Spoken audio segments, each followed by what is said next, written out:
आज का बाइबल का वचन होशाया का ग्रंथ अध्याय 6 वचन 1 से 6 और आज का सुसमाचार सन लूकास के अनुसार अध्याय 18 वचन 9 से 14। होशाया अध्याय 6 वचन 1 से 6। आओ हम प्रभु के पास लौटे।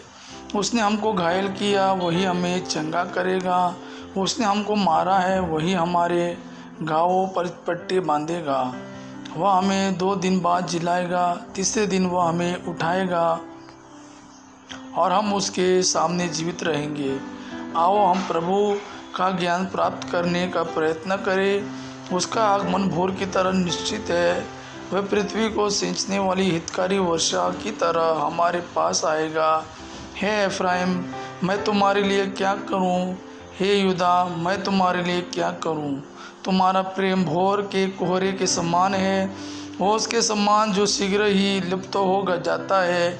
इसलिए मैंने नबियों द्वारा तुम्हें घायल किया, अपने मुख के शब्दों द्वारा तुम्हें मारा है, क्योंकि मैं बलिदान की अपेक्षा, प्रेम और होम की अपेक्षा ईश्वर का ज्ञान चाहता हूँ। आज का सुसमाचार सन लूकास के अनुसार अध्याय 18 वचन 9 से 14। कुछ लोग बड़े आत्मविश्वास के साथ अपने को धर्मी मानते और दूसरों को तुच्छ समझते थे। यीशु ने ऐसे लोगों के लिए यह दृष्टांत सुनाया।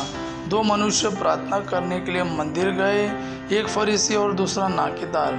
फरीसी तन कर खड़ा हो गया और मन ही मन इस प्रकार प्रार्थना करने लगा, हे ईश्वर, मैं तुझे धन्यवाद देता हूँ कि मैं दूसरे लोगों की तरह लोभी, अन्यायी, व्यभिचारी नहीं हूँ और न इस नाकेदार की तरह ही। मैं सप्ताह में 2 बार उपवास करता हूँ और अपने सारे आय का दशमांश चुका देता हूँ।